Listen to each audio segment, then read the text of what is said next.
Saya kata apa? Jangan kata anak dia, pak dia pun teruk. Tu saya punya kaedah. Nak hentam kaedah mantiki dia cakap macam tu.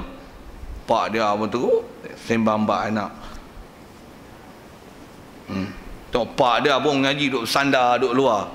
Siapa saya tak tahu Kalau ada nasib baiklah kena kan. Pak dia macam tu. Anak dia agak-agak macam mana? Duduk bawah pokok tu isap okok. Jamin. Bapak kencing berlari. Anak kencing naik motor. Saya repair sikit peribahasa tu. Senang faham.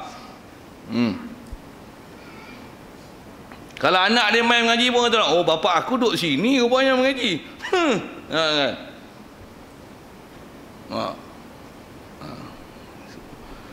Saya bukan tujuan nak kata-kata orang dari sebah nak buruk-buruk, tapi nak menilai. Inilah kita macam mana nak buat. Dan benda ni tuan-tuan takkan boleh membaikkan diri kita melainkan atas hukum taklif dan sabab-musabab kita lah. Kita lah kena ubah benda tu. Tak ada orang lain tu. Kalau tuan-tuan masih kekalkan keadaan tuan-tuan kalau mengaji katalah duduk di luar isap okok, duduk macam tu. Dajjal turun mu esok tuan-tuan macam tu. Jamin atas faktor adat. Tuan-tuan tak boleh ubah drastik. Tuan-tuan buat ibadat pun pasal apa? Pasal mungkin kepentingan dan kebebasan tuan-tuan telah terkongkong. Satu, tuan-tuan boleh ibadat, tapi itu bukan jiwa tuan-tuan.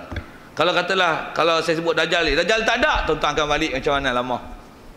Sure punya faktor adat macam tu. Faktor adat macam tu. Satu, ada manusia yang kadang-kadang dia boleh ibadat bila dia susah, bila dia senang tinggal. Tinggal. Baik.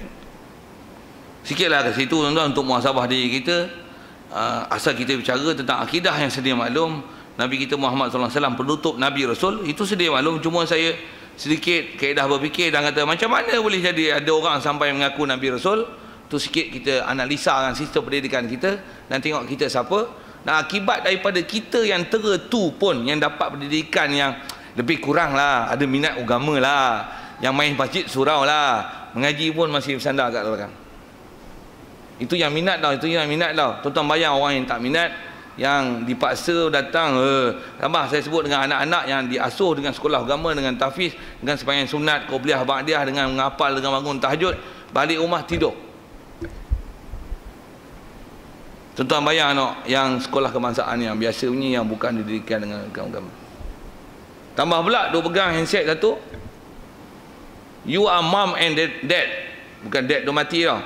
Mommy and daddy, attention please. Jangan banggalah saya beli anak saya handset sama satu. No.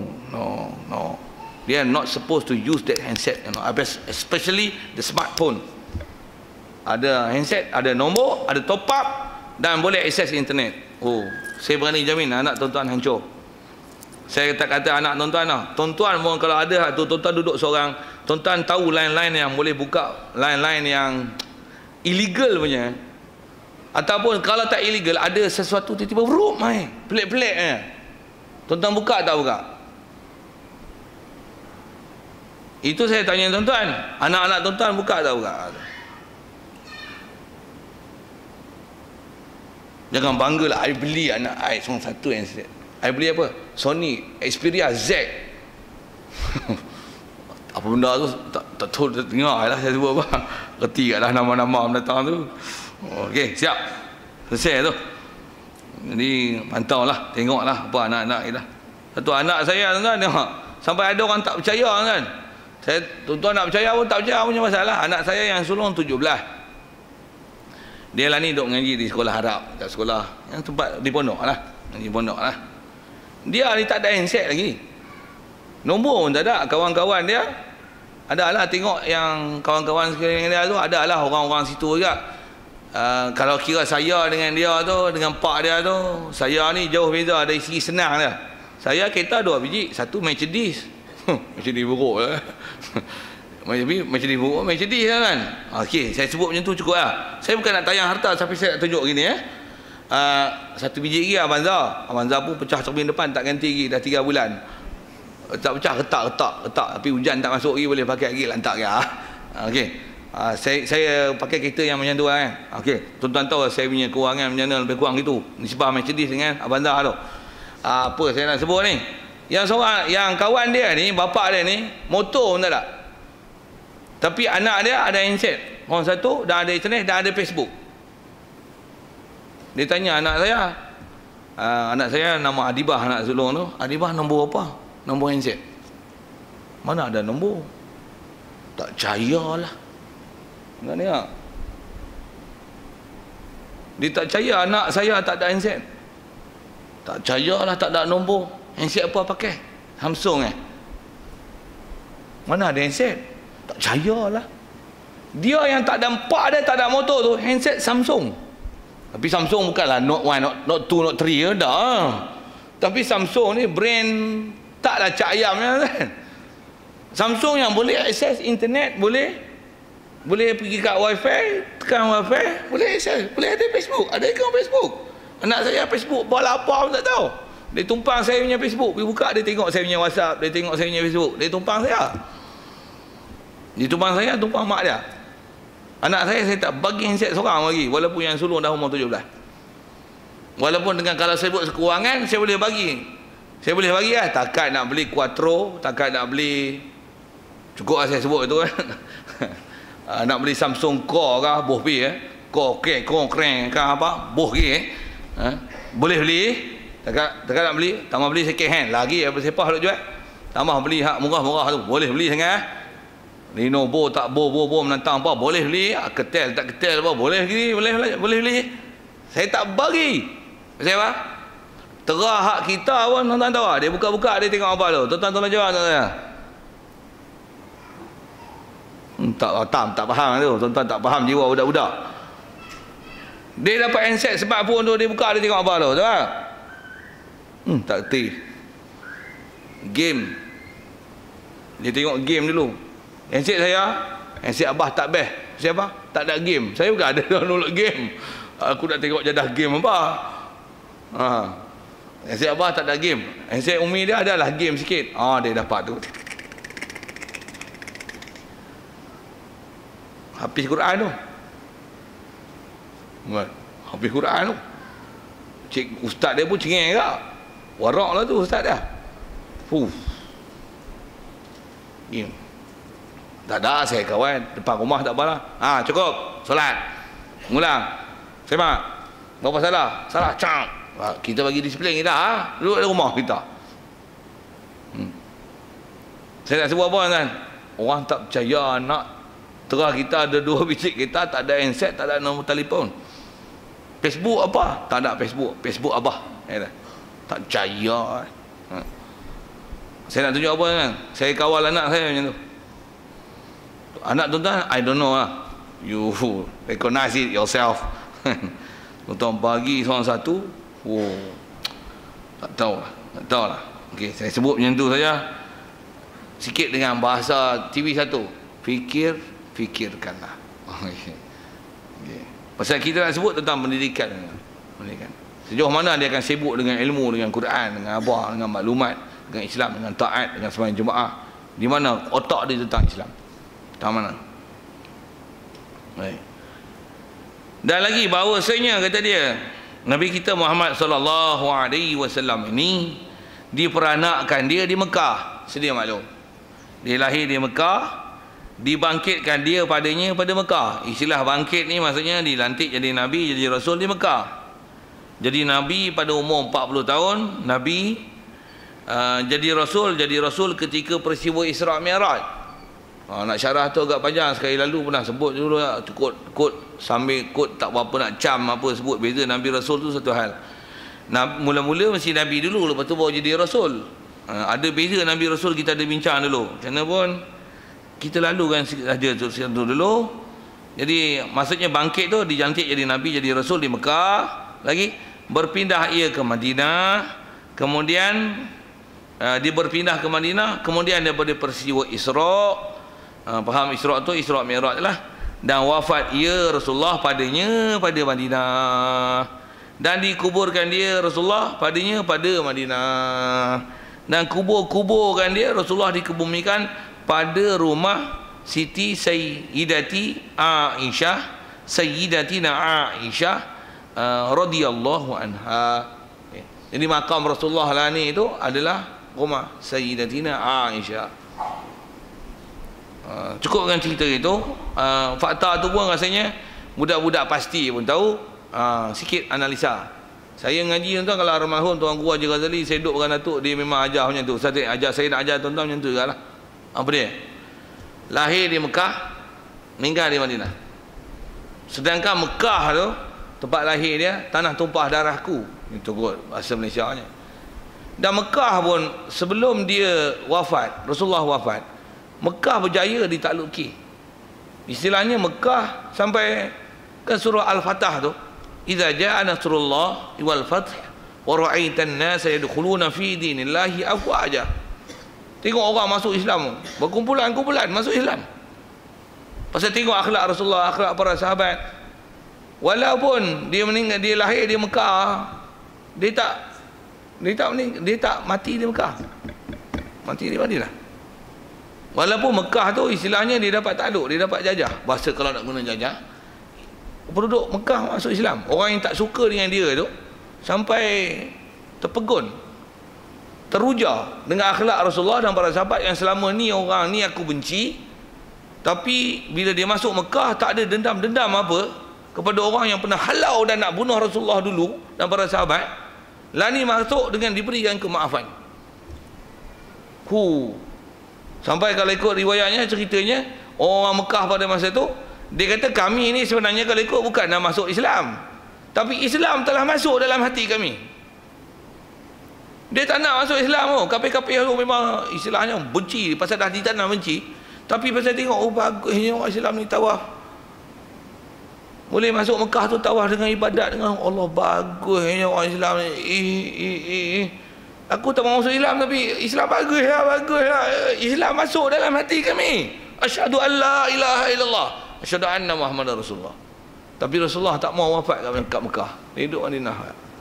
Apa pengajaran yang kita nak ambil? Rasulullah walaupun dia anak jati Mekah, dia tak berbangga mati di Mekah. Dia sanggup, istilahnya dia lebih suka mati di Madinah. Pasal apa? Madinah tempat, kalau ikut sejarahnya, di situ Islam diterima, Islam berkembang, Islam subur di Madinah. Jadi Rasulullah lebih sanggup jadi anak dagang, anak rantau, daripada mati di negeri sendiri. Pasal apa? Pasal tempat dia dagang dan rantau itu boleh dirikan Islam, tegakkan Islam, suburkan Islam. Dan Islam subur di situ dan tertegak di situ. Rasulullah pilih tempat itu untuk dia wafat dan dia tinggal. Satu patah Melayu walaupun ada dengan hujan batu di negeri sendiri, hujan mah di negeri orang. Tuan tolong jawab. Nak balik mana? Hujan mah deh. Tapi patah Melayu tu ajar apa? Walaupun hujan batu di negeri, hujan mah di orang, macam mana pun, macam-macam boleh syarah tu. Cuma yang tu kalau sikit, kalau kita analisa pepatah Melayu tu, itu dia mengajar kebendaan batu dan mah. Saya nak sebut ni bukan masalah kebendaan. Kalau nak kira Rasulullah, Mekah dengan Madinah ada apa sangat? Bukan ada hasil mahsul bumi ni. Ada pokok tamar lah. Sikit kalau nak guna bahasa itu, ada Mekah ada ayak Zam-Zam kan. Apa hasil bumi yang ada dari segi galian, mana ada emas, perak, apa, jongkong, apa, tak ada apa dia, ada dom pergi ikut bahasa itu. Tapi dia pilih tempat pasal apa? Disebah berkat abang salah suruh tu satu hal, tapi saya nak sebut apa? Dia tak pilih tempat itu di atas faktor material, mata benda. Tapi di atas faktor agama. Dan sikit mengajar kepada kita, kalau ada orang luar datang, katalah kita Greek, kita orang Greek, orang jati Greek, 7, 10 keturunan duduk Greek, ada orang luar tapi reti bab agama. Kalau dia boleh reti agama jadi imam, bagi dia imam. Walaupun nak jati sini, nak jati pun bodoh, bagi orang pandai lah. Kasar kan bahasa tu, tapi itulah realiti. Satu Rasulullah punya tu, dia tak bangga duduk Mekah kan. Kalau Mekah tak boleh terima Islam, dia duduk tempat yang boleh terima Islam. Dan memang kaedah-kaedah sebut ulama, dia ada sebut gini, Dalam matan Zubat dia ada sebut ini, wa illakum wa iyyakun ya'lamu za falyas'ali man lam yajid mu'alliman fayarhali. Kalau ada permasalahan fik, hukum-hukum hakam kita tak tahu, tanya tok guru ahli ulama yang ada keliling kita untuk dapat penjelasan tentang agama.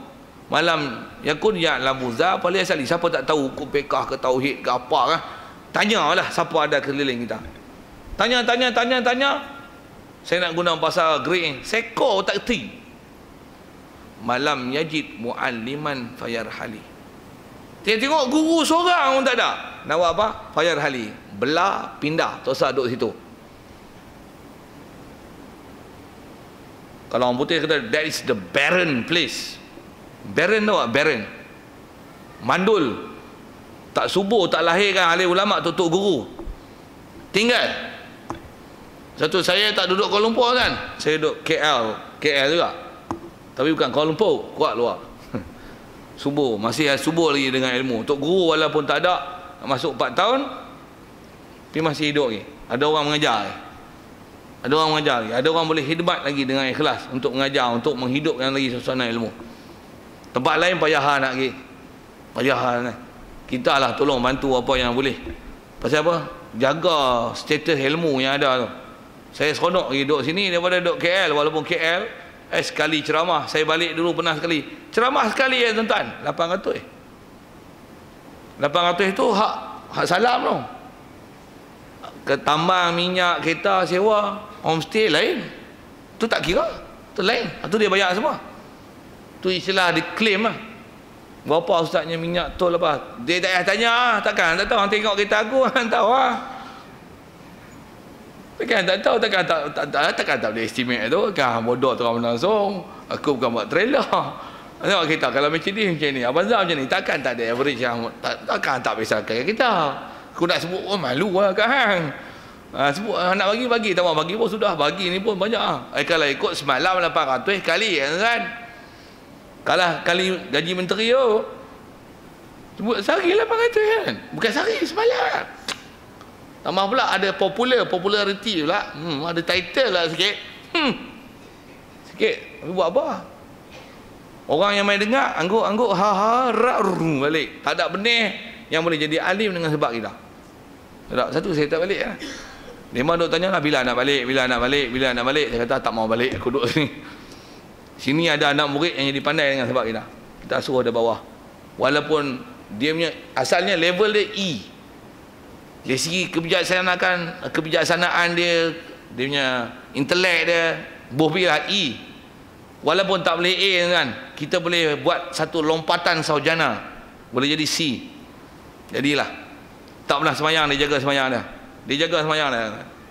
Walaupun nahu sorok apa tak pandai, dia boleh jaga semayang. Jadi lah, itu satu kualiti yang siapa boleh buat?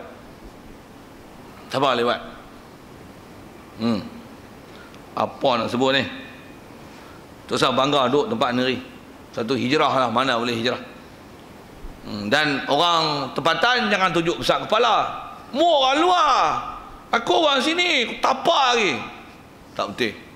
Ni semua pahaman jahiliah, kena buang pahaman ni. Tengok ni, tu orang luar, kita orang sini pun tak dapat, dia boleh dapat. Bodohnya dah mu tak kerti, bagi dia lah. Tuan-tuan, masyarakat Melayu ni, dia kepala otak ni dia tak betul dengan pahaman Rasulullah. Yang sirah yang kita duk baca ni, Rasulullah lahir di Mekah, dia wafat di Madinah. Situ ambil fikrah tu, ambil betul ke kepala otak, bagi betul ke kepala otak. Macam mana orang Madinah boleh terima Rasulullah boleh jadi khalifah, boleh jadi pemimpin, sedangkan Rasulullah ni orang muhajirin, orang hijrah weh. Kalau kita dah pasal orang pendatang, foreigner, tapi boleh jadi anak jati, boleh wafat dari situ. Bahkan kalau Rasulullah pergi Mekah pun, kami tak izin kamu pergi ya Rasulullah, kami cinta kamu ya Rasulullah. Orang tak mau, tak bagi. Pasal apa? Cinta kasih mereka pada Rasulullah lebih sementara tu. Rasulullah pun takkan tinggal orang macam tu.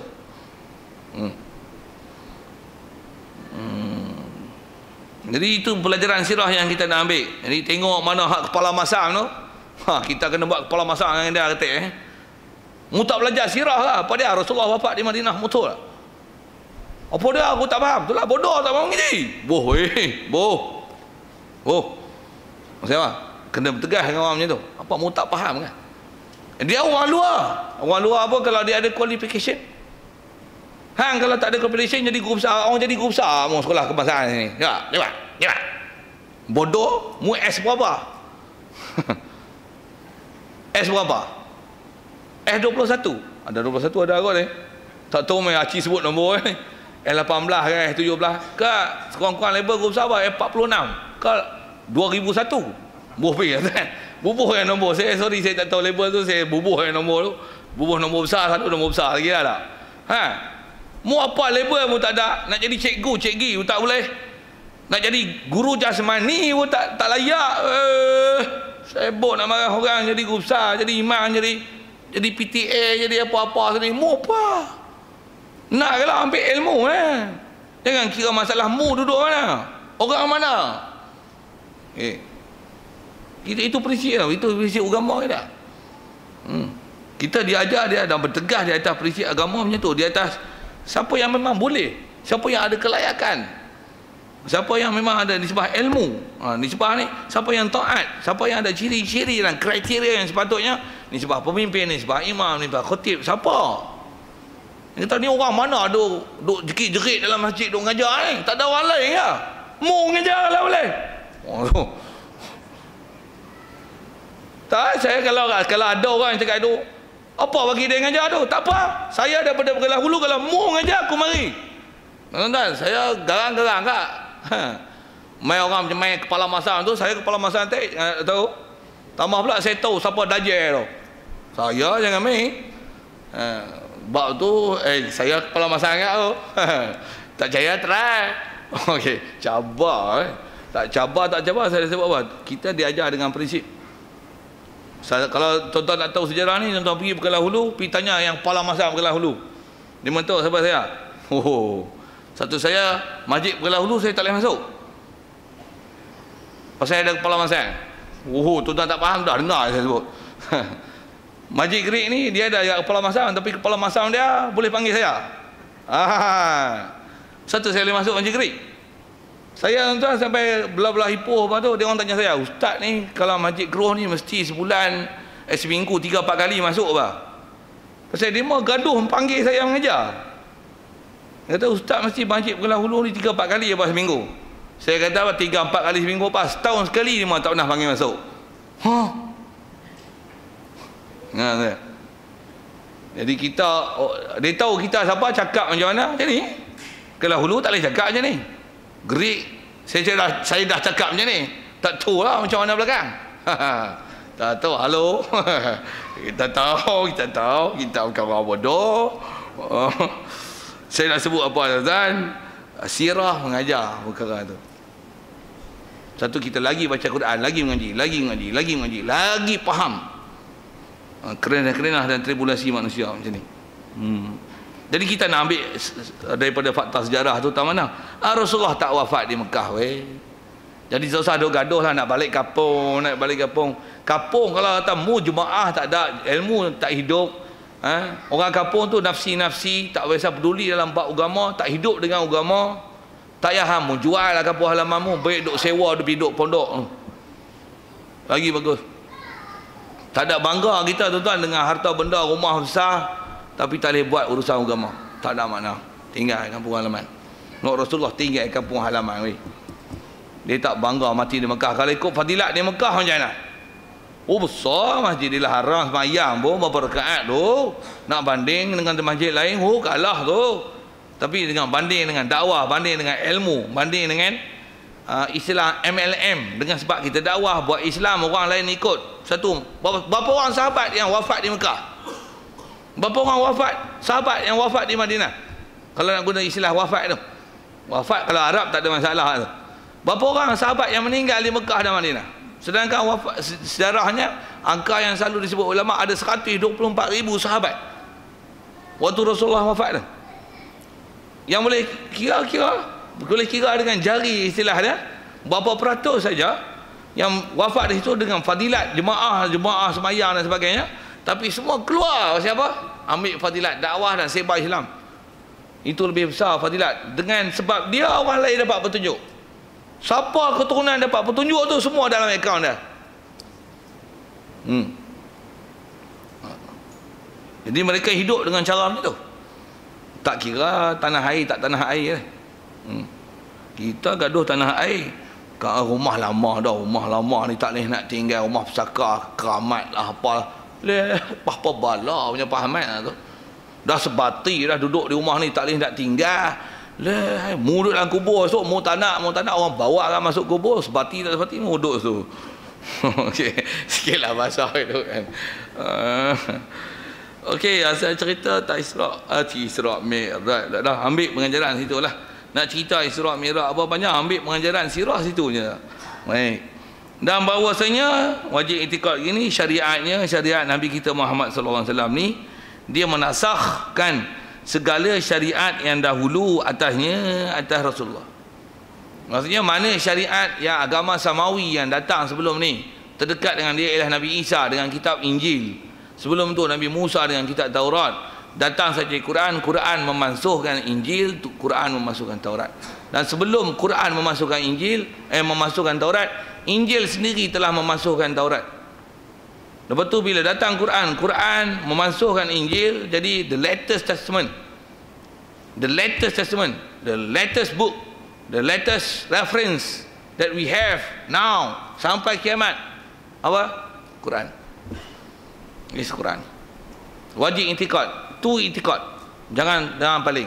Cuma amalan duk amal apa? Amalan apa yang kita duk pakai? Undang-undang apa kita pakai? Sistem apa kita pakai? Kalau tak iktiraf, memang tak iktiraf kata syariat Nabi Muhammad ni memasukkan hal lain yang selalu ulama sebut dengan pepatah macam ni, al-islamu ya'lu wa la yu'la alaih. Islam adalah tinggi, tidak ada yang sesuatu boleh atasi dia. Wajib itikad Islam paling tinggi, Islam paling baik, Islam paling bagus. Islam ialah penyelesaian segala masalah. Back to the Quran. That is the formula to resolve all the problems. Itu kot cakap orang putih lebih kurang tu, garang-garang tu. Nak selesai apa masalah, back to Islam, back to Quran, back to apa yang Prophet Muhammad sallallahu alaihi wasallam guide us. Dan dia dah sukses guide para sahabat. Dalam tempoh tak sampai 10 tahun tuan-tuan duduk di Madinah. 1 tahun ada 6 kali peperangan dia punya purata. 6 kali perang setahun tuan-tuan. Hantar masuk. Dia boleh develop, dia boleh bangun, dia boleh jaga ekonomi, dia boleh kembangkan ilmu, dia boleh buat negara Islam, dia boleh sebarkan dakwah keluar dari negara, boleh takluk Mekah ke? Tak sampai 10 tahun.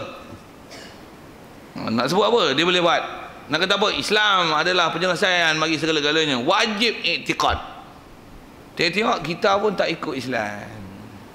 Tak ikut mufasik, berdosa. Pasal tak taat, tak buat, tak patuh, itu adalah furu'. Mengiktiraf, mengaku, menerima, mengiktikad, satu usul. Melanggar usul kafir.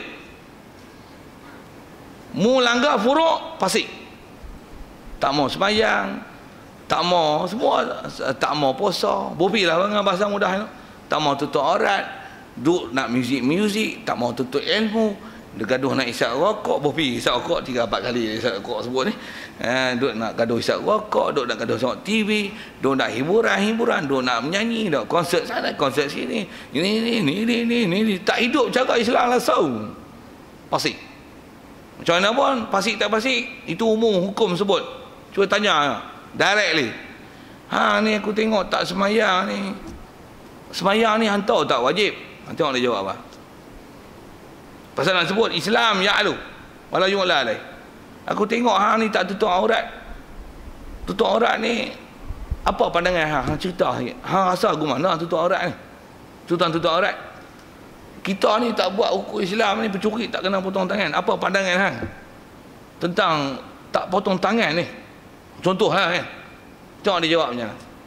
Kalau dia kata aku tak sembahyang ni, ikut ku weh. Bunyi hulu perak kan. Bunyi pekelah hulu. Ku weh, aku tak sembahyang kan? Tak sembahyang kan kubur asing-asing. Macam mana tu? Kapit terus. Kalau atas tujuan dia nak pelekeh semayang, kafir. Tambah pula kata dia ni, aku tak semayang pun senang pada Moha lagi. Moha duk ulang alik masjid, duk pergi kuliah, nak tengok tak senang mana pun. Aku tak semayang pun senang bah. Kafir cakap itu kalau tujuan untuk pelekeh Islam.